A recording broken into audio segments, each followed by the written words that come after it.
नमस्कार, आप सभी का स्वागत है तथागत एडुज़ोन पर। आज हम यूपी पीसीएस मेंस जो 2024 वाला होने वाला है, उसके लिए जो सामान्य हिंदी का पाठ्यक्रम है, उस पर चर्चा करेंगे। इसमें हम यूपी पीसीएस मेंस का जो सामान्य हिंदी का पाठ्यक्रम है, उसके साथ में आरओ एआरओ वाला, साथ में बीपीएससी का भी मेंस होगा। अगर कोर्ट का डिसीजन जैसा भी रहता है, उसके बाद यूकेपीएससी का जो मेंस है, वो भी फरवरी में होने वाला है। तो इन चारों के जो मेंस है, उसमें सामान्य हिंदी वाला जो पाठ्यक्रम है, उसके कुछ कंबाइंड टॉपिक हैं, उनको खास करके हम यूपी पीसीएस मेंस के लिए जो टॉपिक हैं, उनको कवर कराएंगे। आरओ का भी टाइम है, तो आरओ के कुछ टॉपिक एक्स्ट्रा हैं, वो बाद में कराए जाएंगे, लेकिन अभी यूपी पीसीएस मेंस के जो टॉपिक हैं सामान्य हिंदी वाले, उनको लेकर के हम धीरे धीरे आएंगे। तो इसमें हम सबसे पहले इनका सिलेबस देख लेते हैं कि यूपी पीसीएस मेंस में क्या है और बिहार पीसीएस में, समीक्षा अधिकारी में, प्लस यूकेपीएससी में। तो यूपी पीसीएस मेंस में सामान्य हिंदी जो है वो 3 घंटे में है, यानी कि पहला प्रश्न पत्र जो है सामान्य हिंदी का ही होता है। समय कितना, 3 घंटे रहता है। टोटल 150 नंबर का रहता है। उसमें से जो पहला हमारा प्रश्न पत्र में से पहला जो प्रश्न रहता है, वो रहता है जो दो गद्यखंड दिए होते हैं, उसमें से क्या रहता है कि एक गद्यखंड का, यानी कि दिए गए गद्यखंड का अवबोध एवं प्रश्नोत्तर रहते हैं। तो उसमें व्याख्या रहती है, शीर्षक रहता है, उसके बाद में प्रश्नोत्तर रहते हैं, 5 नंबर के प्रश्नोत्तर रहते हैं, 5 नंबर का शीर्षक रहता है, या शीर्षक ना दे करके सीधे प्रश्नोत्तर दे देगा और व्याख्या दे देगा, इस तरीके से कर लेता है। उसके बाद में सारांश या भावार्थ इसमें भी दे सकता है, या फिर जो दूसरा गद्यखंड रहता है, उसका क्या रहता है, ये सारे गद्यखंड जो होते हैं वो अपठित होते हैं, मतलब आपको वहीं पढ़ करके और उनको समझ करके उनका उत्तर देना होता है, तो इसको अपठित गद्यांश भी बोलते हैं। दूसरा जो गद्यखंड रहता है, उसमें क्या रहता है कि उसका संक्षेपण करना होता है। 20 नंबर का संक्षेपण का पोर्शन होता है। उसके बाद 10 नंबर का जो होता है, उसमें या तो शीर्षक दे देता है, या फिर सारांश या भावार्थ लिखने के लिए दे देता है, या इसमें भी क्वेश्चन आंसर करा देता है। इस तरीके का जो 2 गद्यखंड रहते हैं, उसमें से पहले में व्याख्या वाला पोर्शन रहता है, प्लस शीर्षक रहता है और प्रश्नोत्तर रहते हैं। दूसरे में संक्षेपण रहता है, शीर्षक इसमें भी दे देता है, और व्याख्या जो संक्षेपण के साथ साथ में सारांश या भावार्थ लिखा देता है। तो इस चीज़ के लिए दो टोटल अगर देखें तो हमारा 60 नंबर का जो है व्याख्या खंड से या गद्य खंड वाला जो पोर्शन है, उसमें से संक्षेपण प्लस गद्य खंड जो है वो 60 नंबर का है ओवरऑल। उसके बाद में हम देखते हैं कि जो हमारा तीसरा टॉपिक है वो है पत्र लेखन।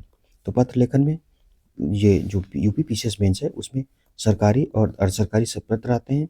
उसके बाद में तार लेखन आता है, कार्यालय आदेश आता है, अधिसूचना आती है और परिपत्र आते हैं।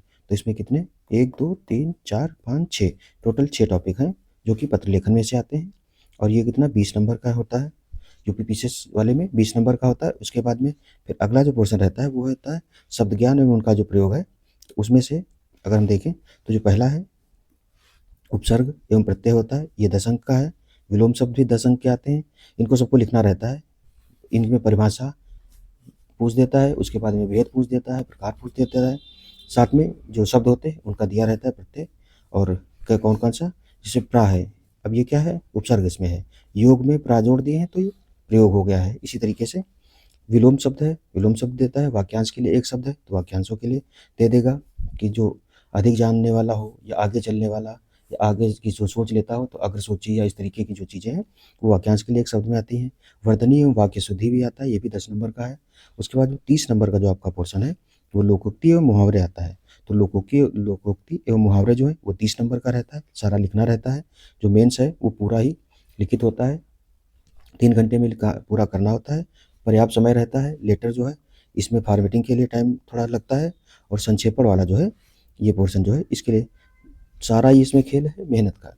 जो ये व्याख्या खंड वाला है, इसमें भी कुछ चीज़ें हैं जो आगे हम बताएंगे कि कैसे कैसे करना है, वो चीज़ें समझनी होगी। बाकी संक्षेपण में प्रैक्टिस है, पत्र लेखन में प्रैक्टिस है, और नीचे वाला जो पोर्शन है इसमें प्रैक्टिस के साथ साथ मेन है जो रटने वाला काम ज़्यादा है, वो उन चीज़ों पे काम करना पड़ेगा। तो कुछ चीज़ें जो ये वाली हैं इनको हम थोड़ा थोड़ा बता देंगे, बाकी पीडीएफ टेलीग्राम पर काफ़ी सारी प्रोवाइड कराई गई है मेन से रिलेटेड, उससे हो जाएगा। लेकिन ऊपर वाला जो है इसमें कैसे कैसे लिखा जाएगा उसका प्रारूप बता देंगे, उसके साथ में कुछ थोड़ा उदाहरण जो होंगे वो भी दे दिए जाएंगे। तो ये तो हो गया हमारा यूपी पीसीएस मेंस वाला जो सिलेबस है, उसकी हमने बात कर ली कि यूपी पीसीएस मेंस में हिंदी में क्या क्या चीज़ें आएंगी। अब समीक्षा अधिकारी का देखते हैं। समीक्षा अधिकारी जो मुख्य परीक्षा है, इसमें समीक्षा अधिकारी, सहायक समीक्षा अधिकारी, इसमें भी समय कितना रहेगा, तो 3 घंटे का रहेगा। उसके बाद में इसके जो टोटल पूर्णांक होगा, हमारा पीसीएस वाला 150 का था, इसमें जो होगा 160 नंबर का होगा। 160 में से हम देखेंगे जो 100 नंबर का होगा वो आपका लिखित वाला होगा और 60 नंबर का जो होगा वो वैकल्पिक वाला होता है। प्री में जैसे पीसीएस समीक्षा अधिकारी में देखते हैं 60 नंबर का जो हिंदी रहता है उसमें से वही लगभग रहता है, लेकिन एक टॉपिक कम हो जाता है, ये 100 नंबर में आ जाता है और 5 टॉपिक इधर रह जाते हैं। तो टोटल 30% रहेंगे इसमें वैकल्पिक वाले में और 60 नंबर के रहेंगे, यानी कि 2 नंबर का 1% रहेगा। लिखित वाले में टोटल 2.5 घंटे में करना होगा और इसको कितना आधे घंटे में करना होता है। तो टाइम 3 घंटे है, लेकिन आधे घंटे बाद ये जब आधा घंटा रह जाएगा तब पेपर मिलता है, और जो लिखित वाला है ये 2.5 घंटे में मिल जाता है, तो 2.5 घंटा करने होते हैं। अब इसमें जो लिखित वाले में है उसमें हम देखते हैं क्या क्या है। तो पहला जो टॉपिक है इसमें गद्यखंड है। इसमें भी जैसे मेंस वाले पीसीएस में था उसी तरीके से गद्यखंड में क्या है कि व्याख्या है, शीर्षक है, सारांश है। ये टोटल 21 नंबर का है। उसके बाद पत्र लेखन में इसमें पत्र ज़्यादा हैं, कौन कौन से हैं। उस पत्र लेखन में देखिएगा अगर हम, तो जो पत्र लेखन है उसका एक रूप होता है सारणी लेखन करना, मतलब टेबुलर फॉर्म करना होता है पत्र का। तो 15 नंबर का ये आता है। फिर पत्र कौन कौन से हैं, तो शासकीय, अर्धशासकीय पत्र हो गए, कार्यालय ज्ञापन और कार्यालय आदेश हो गया, परिपत्र, विज्ञप्ति और अनुस्मारक हो गए, टिप्पणी हो गई और प्रतिवेदन हो गया। ये सारी किसमें आती है, ये पत्र लेखन में आ जाएगा। टोटल ये 24 नंबर का होगा। उसके बाद में जो हिंदी अंग्रेजी जो होता है इसमें रूपांतरण पूछता है, तो हिंदी से अंग्रेजी में पूछेगा या अंग्रेजी के कुछ शब्द दे देगा उसको हिंदी में पूछता है, तो ये टोटल 20 नंबर का होता है। उसके बाद कंप्यूटर ज्ञान जो है ये 10 नंबर का होता है। मुहावरे और लोकोक्तियाँ इसमें भी ये 10 नंबर की होती हैं। उसके दूसरा जो पोर्शन है इसका वो वैकल्पिक वाला है। वैकल्पिक वाले में जो हमारे प्री में देखते हैं सामान्य हिंदी में मुहावरे और लोकोक्तियाँ जो है टोटल 6 टॉपिक होते हैं, तो 6 में से 5 जो है मेंस में रहते हैं इधर साइड, ऑब्जेक्टिव रहते हैं, और जो एक है मुहावरे और लोकोक्तियाँ ये इधर आ गया है यानी कि लिखित वाले में। तो अब इधर 5 जो टॉपिक बचे हैं उसमें से कितने टोटल 30 प्रश्न रहेंगे, यानी कि 6-6 प्रश्न रहेंगे। तो वाक्यांश हेतु एक शब्द, विशेषण विशेष, विलोम शब्द, तत्सम तद्भव और वाक्य एवं वर्तनी शुद्धि जो है ये टोटल 6 टॉपिक हैं हमारे। 5 टॉपिक इसमें मेंस में रहेंगे, यानी कि वाक्य व वर्तनी शुद्धि, उसके बाद में तत्सम तद्भव, फिर विलोम शब्द, विशेषण विशेष और वाक्यांश हेतु एक शब्द। तो इस तरीके से देखेंगे कि 160 नंबर का समीक्षा अधिकारी में हिंदी का पोर्शन रहता है, जिसमें से इसमें तो टोटल रटना ही रहता है जितने ज़्यादा, क्योंकि 2 नंबर का एक प्रश्न है तो बहुत ज़्यादा इंपॉर्टेंट रहता है। बाकी 100 नंबर में इसमें से मैक्सिमम प्रयास करेंगे कि कवर करा दिया जाए अभी, ठीक है। उसके बाद में अगला जो हमारा टॉपिक है वो है बीपीएससी का जो मेंस का होता है सामान्य हिंदी। बीपीएससी वाले में क्या है, जो सामान्य हिंदी है वो 100 नंबर की है, पूर्णांक कितना है 100 नंबर का है, समय 3 घंटे ही है। उसके बाद इसमें जो टोटल आपको लाने हैं वो 30% लाने हैं। क्वालिफाइंग नेचर का है ये पेपर अगर देखा जाए तो इसमें कितना 30% ही लाना है आपको। और उसके बाद में जो क्या क्या टॉपिक है इसमें क्या है कि इस प्रश्न पत्र में बिहार विद्यालय परीक्षा समिति के माध्यमिक स्तर के होंगे जो प्रश्न पत्र होंगे। इस परीक्षा में सरल हिंदी में अपने भावों को स्पष्टता एवं शुद्ध रूप में व्यक्त करने की क्षमता और सहज बोध शक्ति की जांच समझी जाएगी। अंक प्रकार कैसे होगा, तो इसमें दिया है निबंध जो है ये 30 नंबर का होगा। उसके बाद में व्याकरण जो है वो कितने नंबर की होगी, 30 अंकों की होगी। उसके बाद वाक्य विन्यास कितना है, 30 अंकों का होगा, 25 अंकों का होगा। उसके बाद संक्षेपण जो है, संक्षेपण इसमें भी है तो 15 अंकों का संक्षेपण होगा। तो इसमें आपको सिर्फ जैसे 100 नंबर का है उसमें से आपको 30 लाने हैं गृह हालत में, तो 30 तो आराम से आ जाएंगे। यूपी पीसीएस की तैयारी अगर आप कर रहे हैं तो उसमें अगर वीडियो देख लेते हैं उससे भी निबंध वाला पोर्शन जो है इसमें ये अलग से रहता है।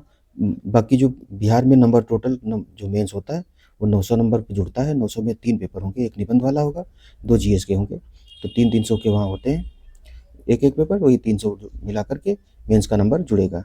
फिर अगला देखते हैं उत्तराखंड का वाला जो अभी होने वाला है, उसमें उत्तराखंड में सामान्य हिंदी में कितना है, टाइम इसमें भी 3 घंटे ही दिया गया है।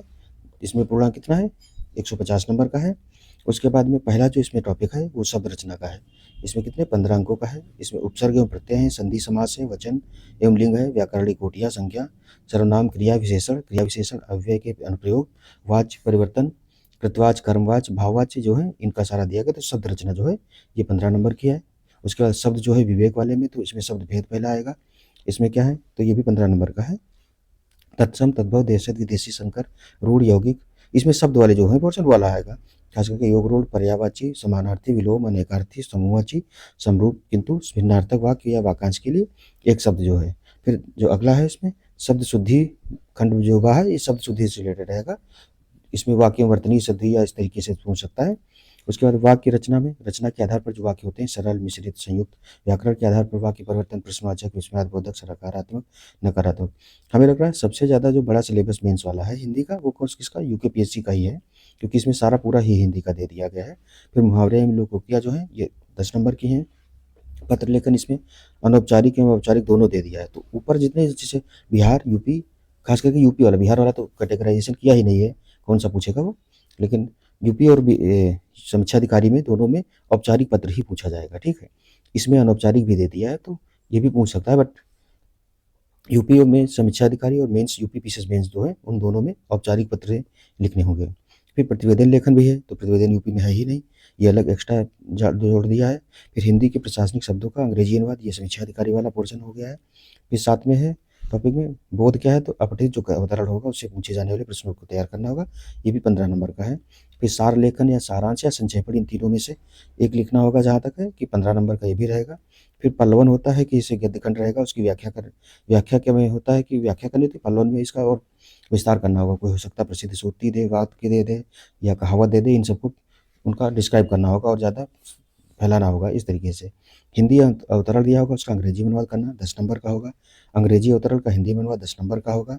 और इसमें जो रहेंगे सामान्यतः हाई स्कूल स्तर के पाठ्यक्रम पर आधारित सामान्य हिंदी के प्रश्न पत्र में न्यूनतम 35% अंक प्राप्त करना अनिवार्य होगा। तो इसमें जो मिनिमम अंक कितने प्राप्त करने होंगे, 35% अंक प्राप्त ही करने होंगे, यानी कि ये भी लग रहा है क्वालिफाई नेचर का है। तो इस तरीके से हम देखें कि मतलब सामान्य हिंदी वाला जो मेंस में पाठ्यक्रम है वो हम इसमें चर्चा करेंगे।